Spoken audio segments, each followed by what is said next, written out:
was exactly 2:01 at night. My stepdaughter came into my room where we were staying and woke me up crying and said that Frank had been in a car accident. And you're in shock at that point. I just wanted to know, was he driving? Is he okay? Who was in the car with him? What was he doing?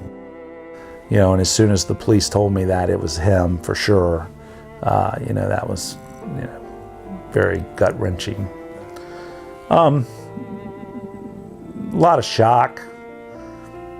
My wife wasn't there. My son, my 13-year-old, was with me, along with the other kids. So I just sat up, and it was 2:30 in the morning by that time when we figured out everything that had happened.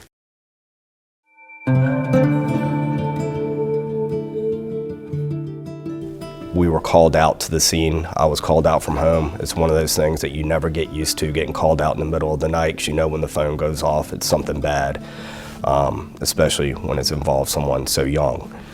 I was called out from the house, responded to the scene. It was a single vehicle accident, single occupant that was into a tree. He was pronounced at the scene, he was deceased.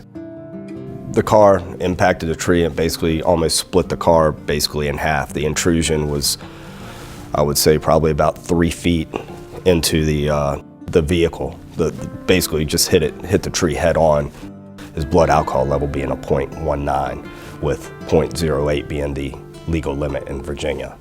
He was headed down West Ham Parkway, headed towards River Road, when he lost control of the vehicle. We determined the vehicle speed increasing from, it went from 74 miles an hour up to 78 at impact. So he was increasing his speed, and I think when he went around that corner, it was just too much for the car to handle.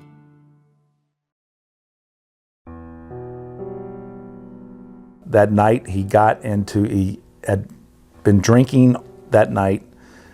He Ubered from one party back to our house, and then he left our house to actually go visit a girl and grab the car. I had taken the kids to a family vacation down in South Carolina, and my wife was actually out of town picking up one of the other kids from a camp and then coming to meet me in South Carolina. Frank was here at home. I left him here because he was on the varsity football team, and his first practice in pads was going to be that Monday. So he was supposed to be staying with my mother. 9 o'clock that night, he had texted me and asked if he could spend the night with one of his friends. I said no at first, but he sent me back another text and said, "Dad, my first practice is Monday. I'm really getting excited about it. I want to have, some fun with my buddies tonight." And I said, okay. Normally in that situation, I would have contacted the other mother and find out if it was okay for him to stay over there, and I did not do it. One of the biggest regrets I'll have for the rest of my life.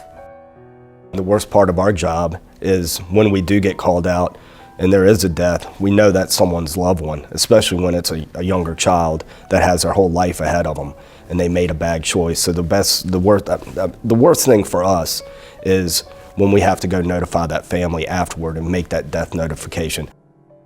Any kids, when they're getting ready to get their license, they need to think about their family. How would their family feel? How would their siblings feel? Their brothers or sisters or grandparents?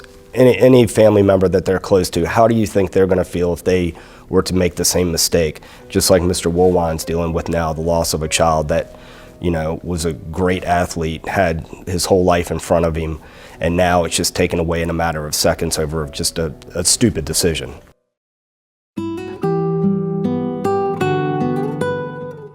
If you see any signs, talk to your kids. I would have been a lot tougher, I think, in situations now with what I know. I think it was one of those things where I tried to write some stuff off based on them being adolescents and being in high school. He was a great kid, very outgoing, very friendly. I always say that at his funeral, there were 8 different schools from Richmond represented at his funeral. I think that says a lot. I heard from kids that said, I'd be walking the Hall of Freeman, Frank would talk to me. He would say hi to me. His smile.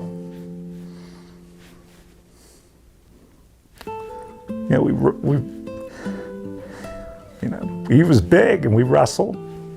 We did all kind of stuff. But I just miss his smile. We called him the big lug. I mean, you could hear him move everywhere. When he'd come up the stairs, you could hear him. You know, he just boom, boom. And he was just one of those kids that he'd just giggle, and, you know, he's a fun kid. I miss him tremendously.